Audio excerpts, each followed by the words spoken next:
Hello, good evening, welcome to Bro Radio and a very special edition of History on Your Doorstep.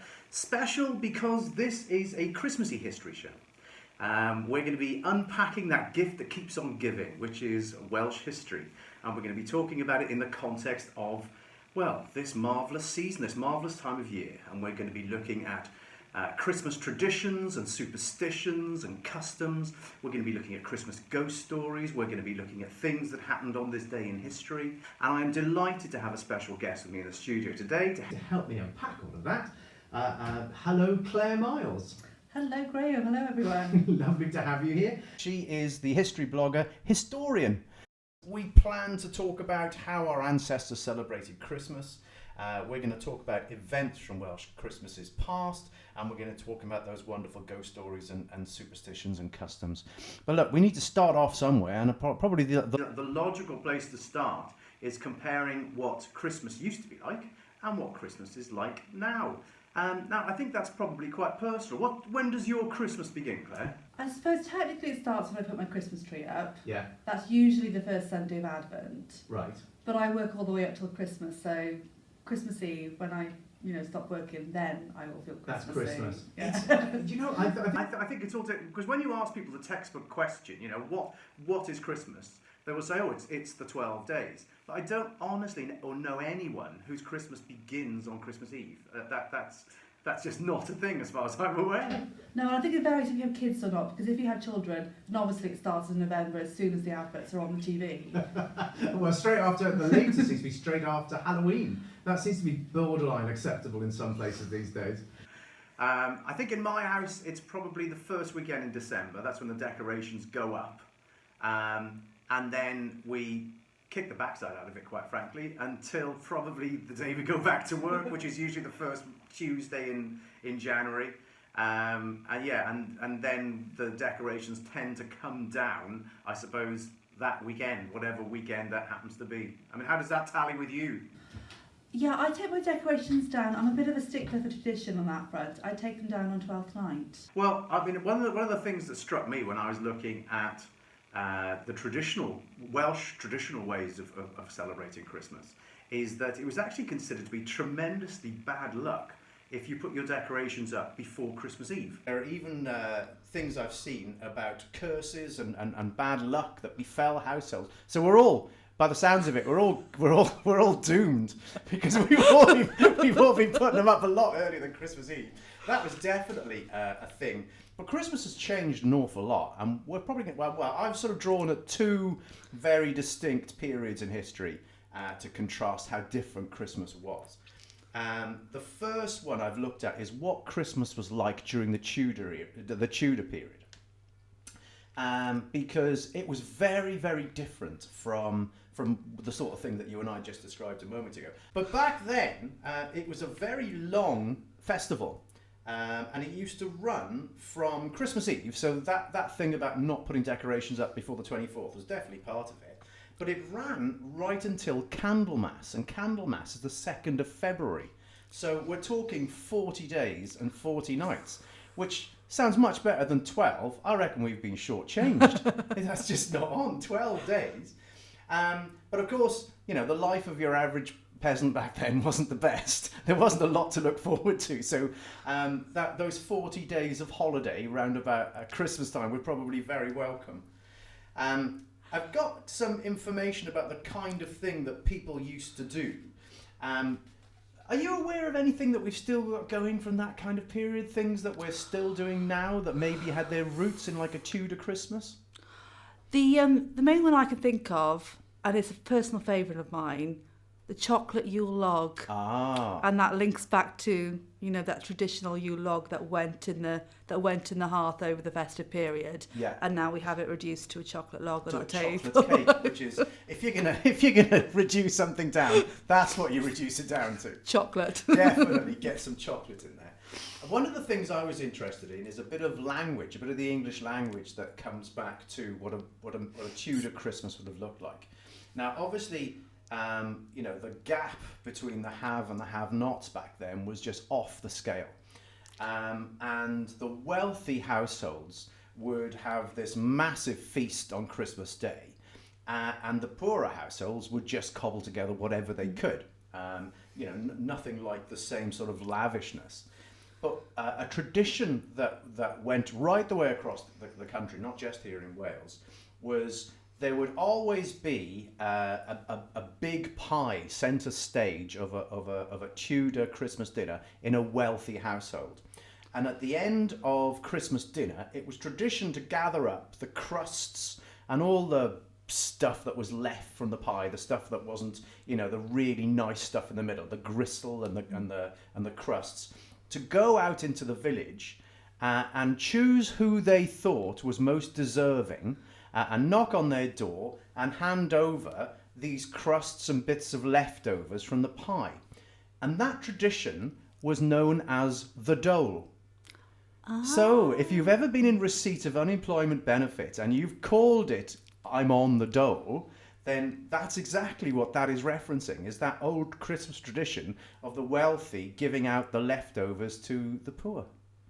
Amazing, isn't it? Amazing. Little hangovers.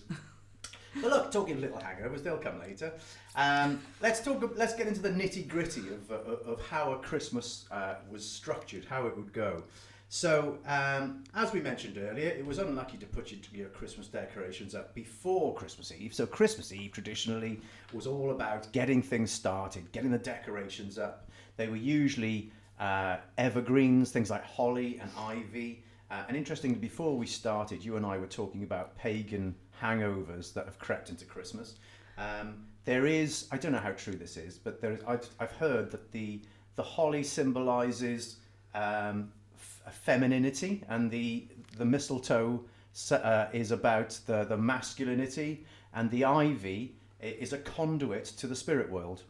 But yes, so the Christmas decorations went up. That's when the Yule log was traditionally lit, and it was a custom to begin the Christmas fire using last year's Yule log. So they would keep it back and then use it to get the new fire going. Now, this is something I only found out researching for this show, is there was a tradition.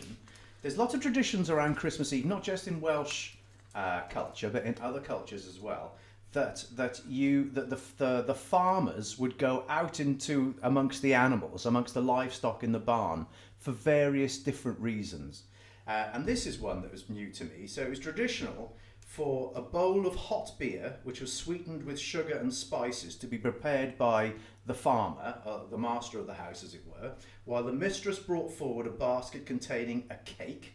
Then both the bowl and the basket would be decorated with evergreens, and the whole family would go out into the barn, and they would stand by the most prized ox owned by the farmer. All the male part of the family on one side, the females on the other.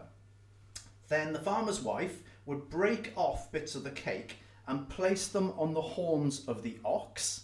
And meanwhile, a bowl would be passed around with the beer, all of the family, and everyone would toast the ox.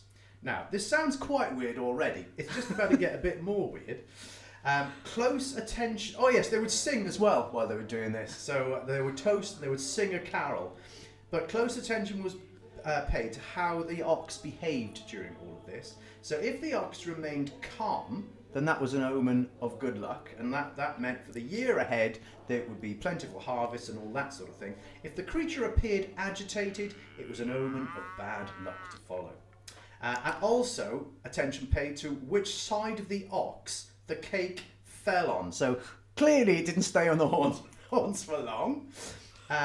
But if it fell on the side that the women were standing on, then it was going to be a good year for the women, and if it fell on the male side, it would be a good year for the men. There we go. So that's an interesting little thing we had going on round about the Tudor period here in Wales. Another thing that used to go on a lot, of course, was sport, because peasants weren't allowed to play sport throughout the year other than archery. They had to practice their archery.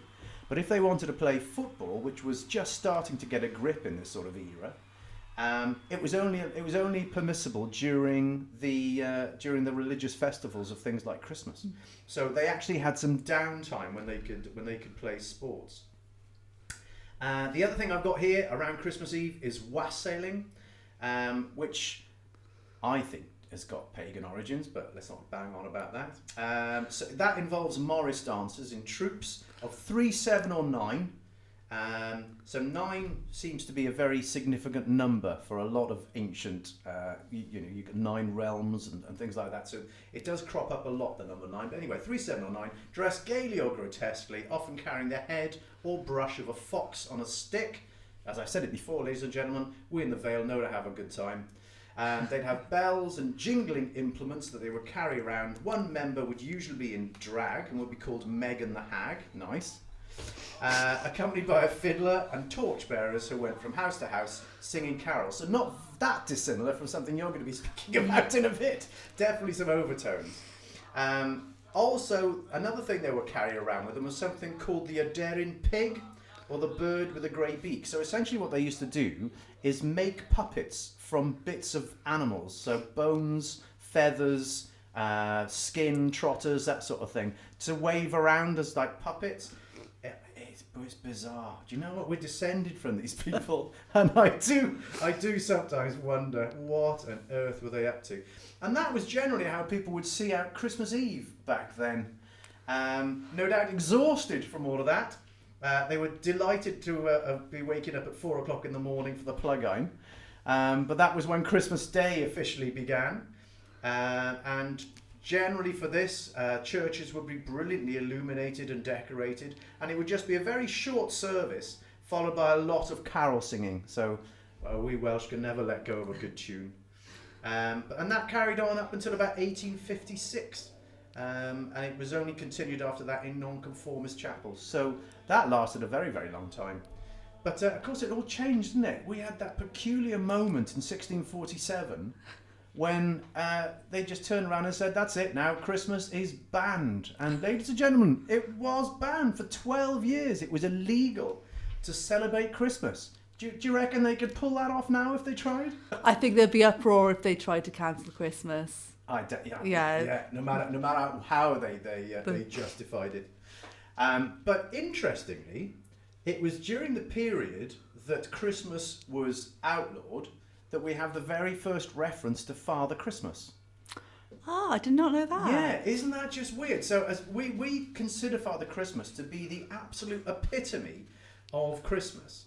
But when he first came into being, now let me just put this into context of history. So we had the Civil War, which, even though it wasn't over by 1647, it still sort of dragged on until 1651.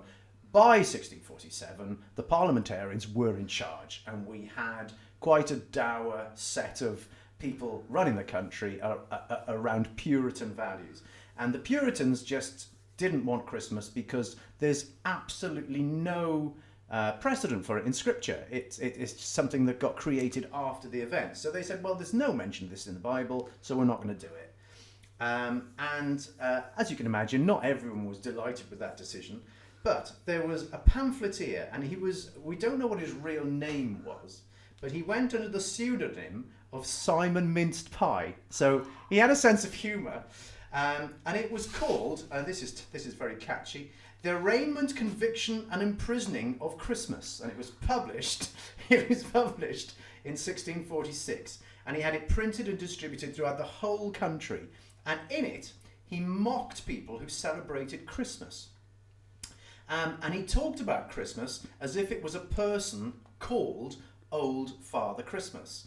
And he taunted his readers by suggesting that this character was old, out of shape, overweight, overindulgent, bedraggled, unkempt in appearance, with long hair and a, quote, hoary beard, unquote, which had not been groomed. And he described him as full and fat, and that he had loose morals with women, and these traits were apparently bad things.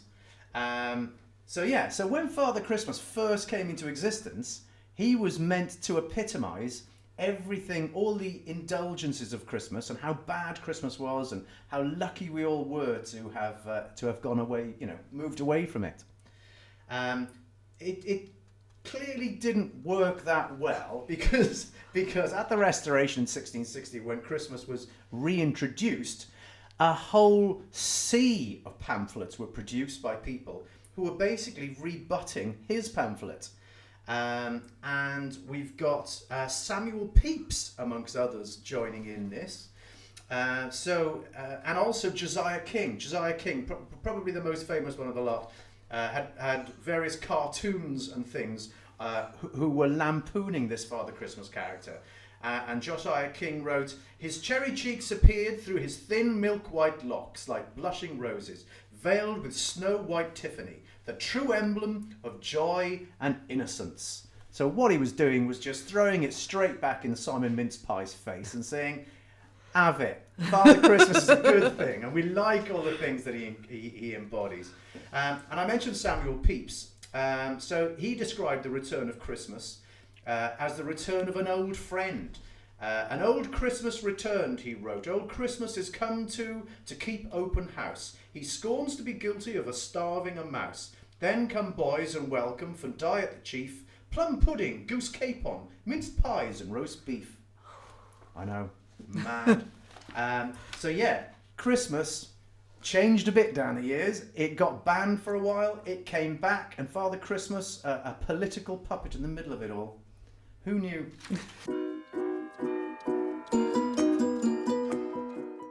We're now going to pick up on some of the New Year's traditions as well. And you've been looking into that. Claire, what sort of things have you found? Well, I love a good party, so thank you ever so much for letting me talk about New Year's Eve, Graham. I'll start off talking about one of the lesser known Welsh traditions at New Year's Eve, and that's Calenig. Have you heard of that one before? I've heard of it, but I don't know what it is. Well, basically, in a nutshell, it's kind of like New Year's Eve trick and treating. It's called Calenig, and it derives from the Latin word calens. Oh. And that's where the word calendar comes from as well. And it means the first day of every month. Oh. So that's where the word Calenig comes from. And basically, children would go door to door in the village, sometimes carrying a decorated apple. Right. And the apple would have certain things stuck in it. 3 sticks, some hazelnuts, some types of wood and tree as well. Right. And that apple was supposed to represent good luck for the forthcoming year. Oh. So the kids would take this apple, walk around all the houses in the village and sing a little song, sing a little ditty about the new year. And in return, the occupants of the house would give them a gift of food or money, something for their troubles. Right, okay. So basically, I call it New Year's Eve trick and treating. That's pretty much what it is, isn't it? It's exactly. So the apple symbolised good luck. Do we know why, or...? I can't find anything too much more about it at the moment. Right. I'm sure there's some reason for it. Right. I suppose the apple symbolises the new life and the fresh opportunity of a new year. Yeah. That would be my guess. Well, it kind of sounds like a Christingle. It does, doesn't it? Yeah, yes, and the other tradition I'd like to talk about is probably the more well-known one. Yeah. It's seen a revival in recent years to the point that you can now find this in countries like America and Australia. Oh, I didn't know that. Yes, so the Welsh people in other countries have taken the baton up with this one, and it's really seen a worldwide revival, and that's the Mari Llwyd. Right, now tell us what the Mari Llwyd is. Now, so it may seem a bit strange when you're trying to explain this to people, but fundamentally the Mari Llwyd itself, there's a horse's skull atop a pole. There's a white sheet over it as well, and the skull's bedecked with ribbons and bells and so forth.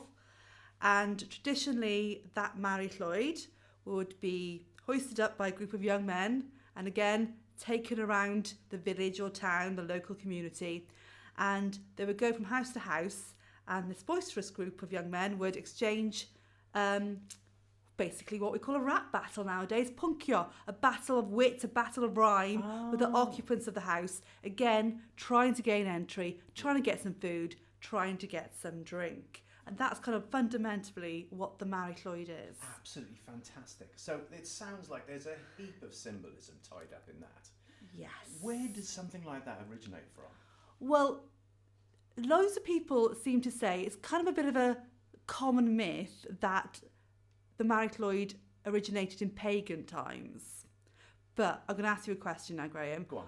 When do you think we have the first written record of the Mari Llwyd? What sort of date, roughly? Is it those chirpy, cheerful Victorians, or is it medieval? Oh, very close. The first written record we got of the Mari Llwyd in Wales dates from 1800. Oh, okay. All right. Not far off. A travel guide to North Wales, which is quite unusual because the Mari Llwyd is traditionally associated with South Wales and Glamorgan and that part of the world. So that's the first written record we've got of it. Nothing earlier than that. Amazes me. But loads of people think, oh, it's got pagan links. And I think it comes from the fact that in Celtic mythology, we've got this figure, this goddess called Rhiannon. Oh, yes. She features in the Mabinogion as well. She's very strongly associated with horses, particularly white horses. Mari Llwyd translates as grey mare. And apparently, I don't own horses. I'm not rich enough, Graham, to own horses. But apparently, you don't call horses grey, even if they're... No, you don't call them white. You do call them grey. You don't call them white, you do call them grey. So apparently, some people have made the linkages and they think that's the pagan origin of the Mari Llwyd, when actually it's probably a very different story. Well, if either of my regular listeners are listening to this, they may recall that when Lawrence Main, the druid, was talking to us at Halloween, he had a theory that the reason St. Illtyd established his Christian mission in Llantwit Major is because it was already a place of very spiritual significance, which is likely because that's what the early Christians did. But he is absolutely certain that it was a shrine dedicated to Rhiannon. And we've got lots of things in our local folklore in Llantwit that relate to white horses. There's a tradition that at Halloween, people, the drowned rise from the sea on white horses. There's another tradition about a similar sort of thing to Lady Godiva, about a lady riding a white horse down to the beach every 6th, I think it is, 6th of December, which I think is one of her feast days. So there's lots of things that tie in. But yeah, bit of fun. I've got a story about the Mari Llwyd. Okay. So you mentioned it about being a sort of Glamorgan tradition, which certainly when I've researched it, it's always related to. I mean, the stuff I've read said it started in the medieval period. It was mummers who did it first, and then anyway. Let's get to my story. There's a pub in Plygain, which I know you've been to, called the Old House. Yes, right. Lovely. So in the 70s, that was my dad's pub. He would go there every Friday night, and it was run by some very good friends of ours called Ivor and Winnie. Anyway, they rekindled this tradition. Because somebody in the village was an historian, had found out that Mari Llwyd said it was something that they used to do in Plygain, so we really should own this. And for a while, the sign outside the pub saying it was the Old House was a picture of the Mari Llwyd. And they kept one in the pub. Now, it's the people who bought it now, God rest them, they've spent a lot of money, but they've kind of knocked away an awful lot of the original features that was there. And there used to be this absolutely wonderful little stone staircase that went inside the walls to go upstairs. And underneath that was a little archway, and in there was the Mari Llwyd. Now, in the 1970s, you're probably amazed I was even born then. But in the 1970s, I was a wee lad and I wasn't allowed to go into the pub. So when my father was in there, I would go and play upstairs with their son. He's a bit older than me, but we could still manage to play scale electrics or something. And of course, I didn't know the Mari Llwyd was kept in this little cubbyhole under the stairs. So I came, and it's a dark and old building anyway, so it's quite scary at the best of times, very dimly lit. So I came down this dimly lit stone spiral staircase, happened upon this horse's skull, and of course the jaw is wired on, so it appears to laugh. Scared the living daylights out of me. I sprinted into that pub, screaming my head off, and everyone inside thought it was hysterical. Didn't it? Just grown-ups for you. How does such a wonderful... First of all, how do people in America get their heads around this? Because I can imagine that's a hard sell of something you should do on New Year. I know, I'm imagining it's Welsh people that have moved to America, because obviously there was a strong Welsh history to the settlements of America. There's parts of America with strong Welsh population. So I imagine that's how it's making its way around the world slowly. But it's very interesting when you sit down and you mentioned there the mummer tradition, and you mentioned wassailing before as well. Yeah. When you sit down and have a look at other similar examples from across Britain, there's actually quite a lot of similar... Well, wassailing, there's a big activity going on. If you go down to Cornwall, for example, they've got a figure that looks very much like the Mari Llwyd, again, skull atop a pole, etc., etc. And it's even called Pen Glass, grey head. Wow. like our Mari Llwyd, Yeah. but it comes out at midsummer for their celebrations. And if you look around various parts of England, Yeah. you will find actually very, very similar traditions. Very hard to find one that happens at New Year's, like ours does, like the Mari Llwyd does. But there are actually quite a bit out there. So it's very likely that the whole Mari Llwyd tradition in Wales, while it is very unique here, developed out of, you know, the wider Wassailing customs and celebrations that took place across the whole of Britain at some point in history. Yeah. Well, it was so popular at one point. There's a row of cottages in Cowbridge which are known as the Christmas cottages, and it's written on them, the Christmas cottages, and they were called that because supposedly that's where the Mari Llwyd was kept during the year. So that's supposedly where that. So for them to name a row of cottages after this tradition, it must have been such an important part of New Year and Christmas. Why do we think it died out? Why do we think it's not a thing anymore? Oh, that's a really, really good question. I'm going to have to pick your brains on that one as well. Well, I don't. Bear in mind, I thought it was medieval, so I'm clearly not an expert. But I don't know. I heard on the grapevine, it was something to do with the fact that a sort of unpleasant element crept in. So you were going from house to house, you were drinking, and there were people who turn up, just use it as an excuse to grope girls and steal things. That's basically what I heard. And then it was kind of, that came from Alan Morgan. When I say I heard, I mean, it wasn't just somebody down the pub told me. I had researched it properly. But Alan Morgan said it was because of an unpleasant group of people would jump onto it and exploit it for stealing things and unpleasant stuff like that. I can totally believe that, because while I was doing my reading for this session, I came across this great story. You mentioned the Plygain earlier on, of up in Montgomeryshire, of this one guy being turfed out the chapel because he turned up drunk and threw a rotten turnip at the preacher. So I can totally believe something like that would happen. I also suppose that, you know, this is a tradition very much rooted in community and place. Yeah. And those sort of structures changed a lot in the 19th century as South Wales, you know, developed, became more industrialised and lost that, you know, there was a massive influx of people. So I suppose that had an influencing factor on it as well. Without, and of course, I mean, a lot of these things being community orientated, the church has always had a weird relationship with Christmas. I mean, the amount of times the church, not just during the, when the whole thing got shut down during the Commonwealth, but there have been various points in history where the church tried to stop Christmas carols being sung. And things like that, but the people carried on. They would just sing them in the local inn rather than in the church. So a lot of times in our history, Christmas has become more of a community activity than a religious activity.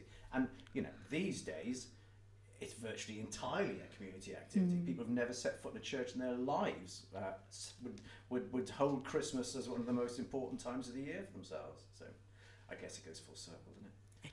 So what sort of things, we're talking about stuff that ordinary people would do at Christmas time. Give us some nice examples of stuff that happened on Christmas Day in history. Because as I understand it, we've got some wonderful traditions that continue the sort of theme of bonhomie and singing and things like that. We've also got a few people who didn't get the memo about it being the season of goodwill. So elaborate, please. Yes, well, I don't know if you've known this, Graham, but I studied Welsh medieval history at university, so that's my thing. That's what gets me going and gets me out of bed in the morning. And when you study that area of history and you mention Christmas Day, there's only one thing that jumps to mind for us people, and that's the first documented Eisteddfod. The first documented Eisteddfod was held on Christmas Day in 1176 in Cardigan Castle in West Wales. And it was held by the Lord Rhys, or Arglwydd Rhys. He was the ruler of the ancient kingdom of Deheubarth. And for people who don't know, that's roughly, very, very roughly, what we call Dyfed, nowadays. There were two competitions, one for poetry, one for music. The poetry chair, the bardic chair, was won by somebody from Gwynedd, and the music chair went to somebody who was a son of somebody in Lord Rhys's household. And it's amazing because that's the prize you still get today in the modern Eisteddfod. You're still awarded with a bardic chair. Yeah.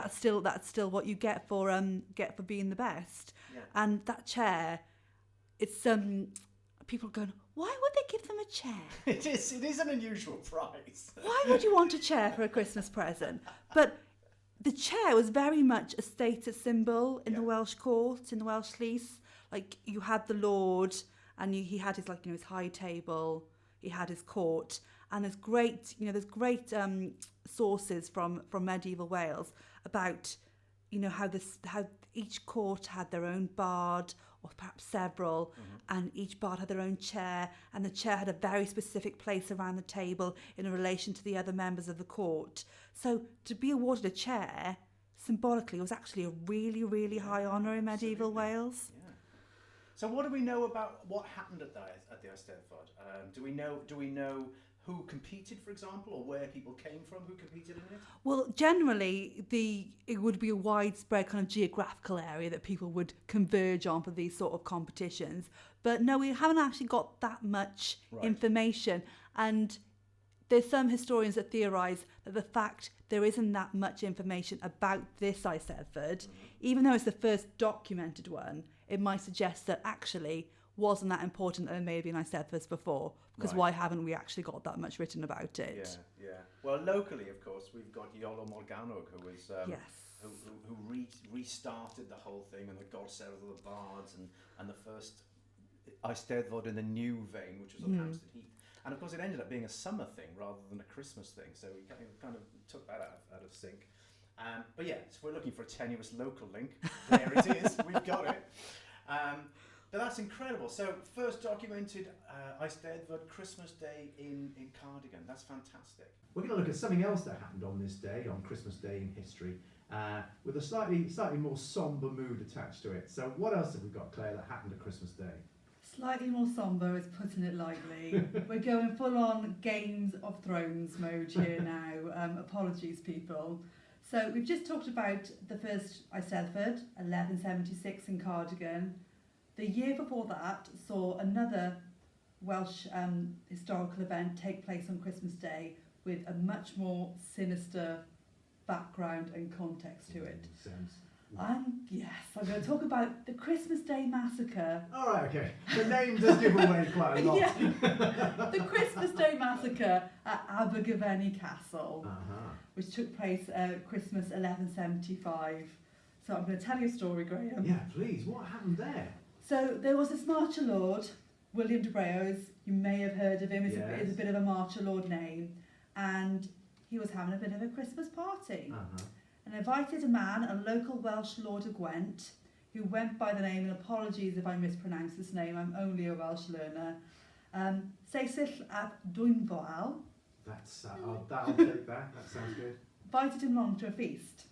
Bit of a surprise for Seisyll, as previously, a couple of years before, he had actually killed William's father-in-law. Right, okay. So obviously, a bit surprised to get the invite. William's father-in-law, another Norman lord called Henry Fitzmiles. And so this was supposed to be an act of reconciliation, Christmas, charity, etc., etc. The long hand of friendship. Exactly, Christian godliness, etc., etc. So he invited Seisyll and all his men to the feast. They left their weapons at the door, a sign of peace, a sign of goodwill, sat down, and they were massacred. No. What? Yes. At Christmas time? At Christmas time. And apparently 75 Welshmen were killed. That's definitely... I've often wondered, at what point does it become a spree, and what point is it... How many people do you have to kill? I'd say a massacre. 75 is definitely a massacre. You've watched too much true crime, Graham. How would you label these things? That is amazing. And William didn't stop there. Not content with ordering the killing of everyone in his room, in his castle, he then gets on his horse, rides a couple of miles down the road, kidnaps the wife, Gladys, and kills Seisyll's heir, Cadwaladr, who's only 7 years old. No. So he's not content just with killing the people in the room, he's going to go down the road and finish the job off. But have you visited Abergavenny Castle recently? Not recently, no, not in a long time. Do you remember how much of it is left?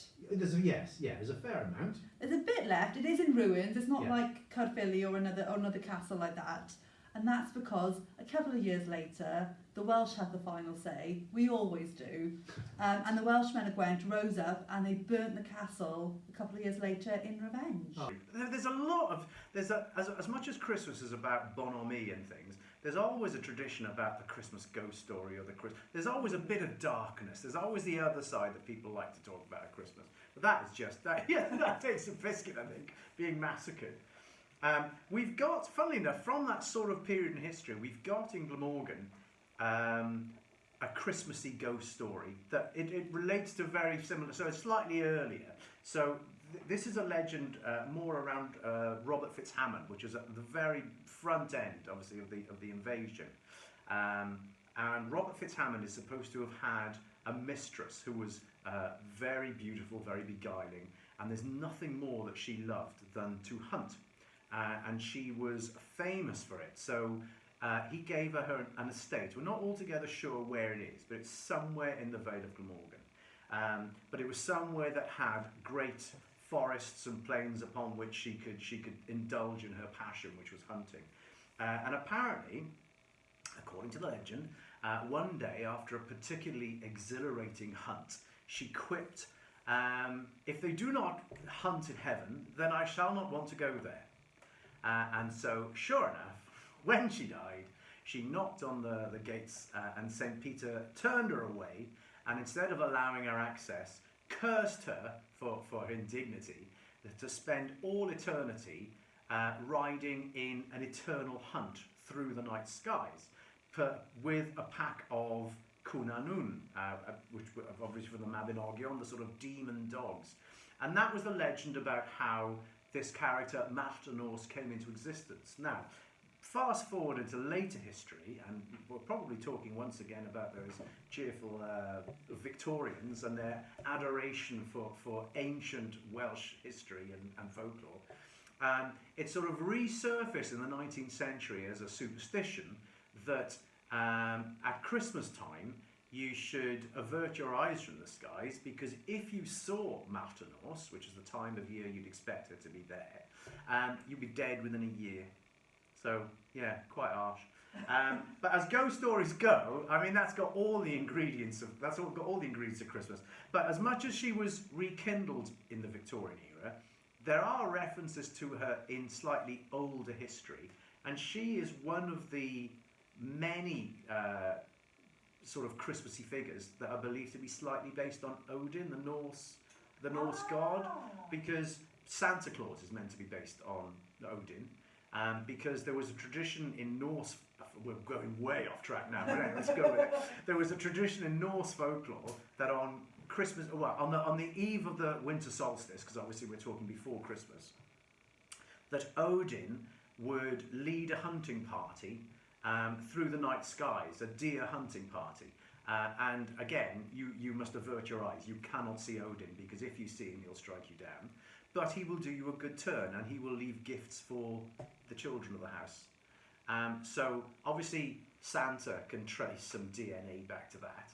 But so I'm pretty sure because obviously he's pursuing deer, isn't he, through the skies. But I'm sure Maltanos has got some DNA with Odin tied in there, the way it works.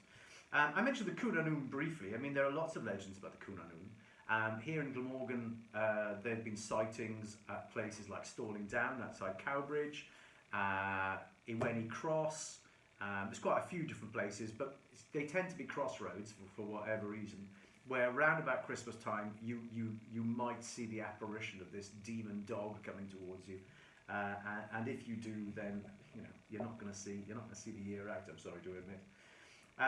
We've got another local ghost story for Christmas time in St. Donat's, the Gwrach a Ribbon, who was totally outraged that the Stradlings should have lost the castle at St. Donat's, and she appears every Christmas, and her name is Megan. I think a Megan cropped up earlier.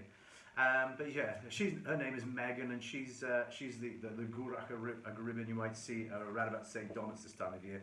But look, we got loads of things that we used to do and don't do anymore, old traditions. Hunting the wren is one you mentioned. What on earth is hunting the wren? Yes, hunting the wren. You can find this in Ireland as well, but and a bit of a trigger warning here. If you don't like animal cruelty, don't listen to this bit. But basically, again, a young group of men, we're seeing a pattern. This is a seeing a bit of a pattern here, aren't we? We'll go out and capture a wren. Yeah. Sometimes they'd even kill it, unfortunately. They put it within a box, and they'd probably all be dressed up, playing instruments, being a bit rowdy, etc. Again, like many of the other traditions we've talked about tonight.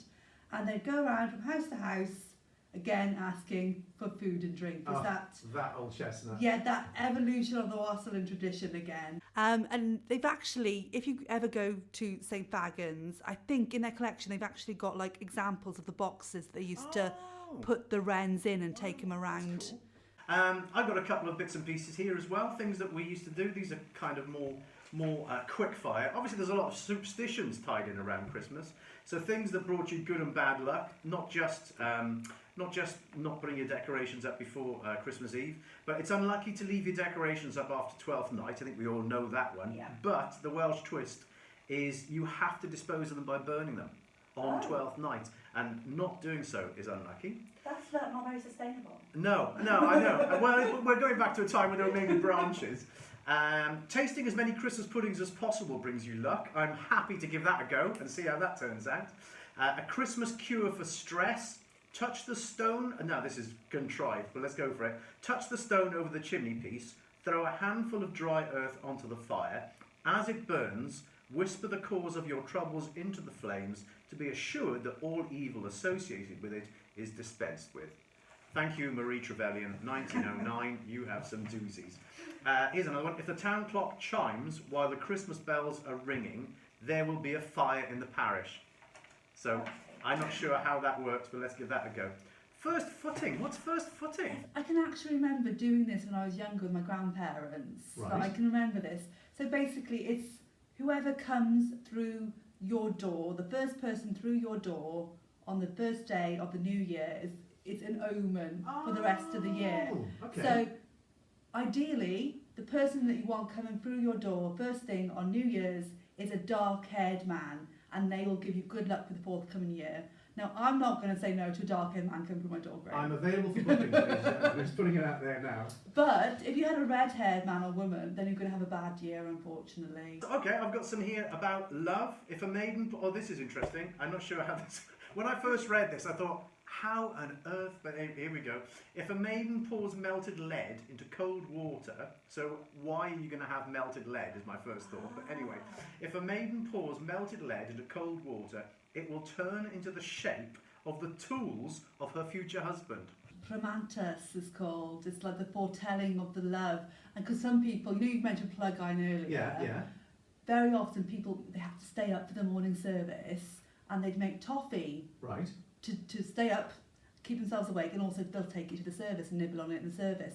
And they used to do the same with the toffee, with initials. Oh, gosh. Yes. That's because every bit of this made me think, I really don't understand how this would work. that casts some light on. So I got some examples of, if it was a doctor, it would take the shape of a lancet, a writer the shape of a quill, which looks a bit like a lancet, surveyor, a chain, mason, a mallet, nothing about social media manager, not mentioned.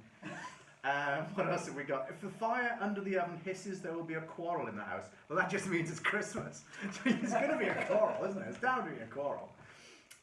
What else have we got? So things about harvests. Oh yes, animals. This brings me back to animals. There's a superstition that in Wales, at the midnight on Christmas Eve, all the animals bow before the birth of Jesus. There is a very, very similar tradition in Polish folklore that at midnight on Christmas Eve, all the animals are able to talk. Which is, I just thought I'd throw it out there. But the one about the Welsh one is if you see them bowing, apparently you're going to die within a year. So how we know this to be the case? These are you're going there's a lot of you're going to die in these. I'll give you that. Here's all the death ones. It was believed, I just said that one. Put a small heap of salt on the table on Christmas Eve. Why you would want to do this, I don't know. If it melts or dissolves during the night, you will die within the year. If it stays unaltered, you will live to a ripe old age. Well, I'd rather not know, wouldn't you? Just leave the salt where it is. What else? If a hoop falls off a cask on Christmas Eve, everyone in the house will die. Yes, available, Morgan. We know how to fun. And burning of the Yule log. There we are. So if you noticed that the shadows that are cast on the wall by the burning of the Yule log, if anybody in the household appears not to have a head, Let me guess, they die. Within a year. Oh, what a surprise! Nailed on. You can't get better than that. Look, Claire, it has been an absolute joy to talk to you about ancient Welsh Christmas traditions. I hope you've enjoyed it too. I have, thank you. Sorry. Brilliant. We'll definitely have you back in another show. That's really all the time that we've got. Just time to let you know that the next episode of History on Your Doorstep goes out on Monday the 23rd of January, which is just 2 days before what amazing day? Dydd Sant Hisdoryan. Correct. The Welsh goddess, the Welsh saint. Sorry, I've spent too much time with druids. The Welsh saint of love, our equivalent to Saint Valentine. So we'll have a show dedicated to her, who she was, her family. Local link, she was Saint Cadoc's auntie, but then everybody in that family was a saint. So not that big a surprise. And we'll also share some wonderful romantic stories from our local history and folklore. But look, that's all we've got time for. So in the meantime, until we next talk, enjoy your history.